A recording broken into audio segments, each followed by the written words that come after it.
The root of PC trouble is change. Microsoft recognizes that change happens unexpectedly, so Windows includes a tool to help unwind the clock. It's called System Restore. The System Restore feature provides a quick backup of vital system settings. It creates a restore point if anything goes wrong in the system. You can use the restore point to bring back the computer to its previous working condition. Restore points are created automatically in Windows 10. Each time you upgrade Windows or install new software, a restore point is created. If anything unexpected happens due to that change, you can run System Restore.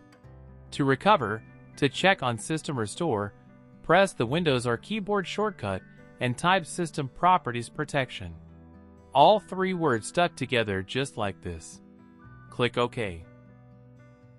And the System Properties dialog box appears with the System Protection tab forward is System Restore.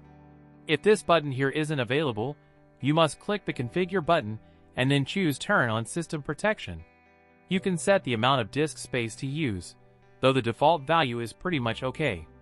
Click OK to review any set restore points or to restore the system to a previous state.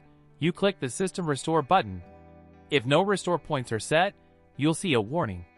Click the Cancel button, and I'll show you how to create a restore point in a moment. Otherwise, click the Next button, and you'll see a list of recent restore points. There's only one shown in this window. If you want to see more, choose Show More Restore Points, and additional ones may appear. If you need to restore the system, you select a restore point. The most recent one is probably your best choice. The odds of recovery from an earlier restore point are kind of low though. You can try them after the first one doesn't work, just to see if it helps. Click the Next button. To restore the system, you click the Finish button, which I'm not going to do here because the next step is that your computer will restart. The computer takes itself back to a previous configuration, hopefully undoing whatever setting caused you grief. And then once the computer is finished restarting, a message appears confirming that the process is complete.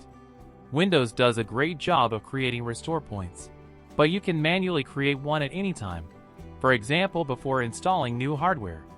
If so, to create a restore point, click the Create button. You need to type a description, and I recommend you be very descriptive. For example, memory upgrade or whatever it is you plan on doing. Especially a hardware upgrade like a memory upgrade. Click the Create button and Windows fully saves information about the computer's current state. You click the Close button when it's done, and it can take some time. Proceed with your hardware upgrade knowing that the system's condition can be restored should things go haywire.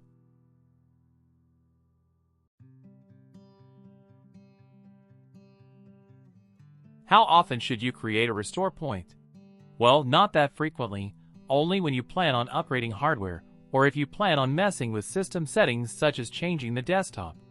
Otherwise, Windows creates its own restore points when new software is installed for system upgrades or whenever. Remember that System Restore is available from the Windows Recovery menu.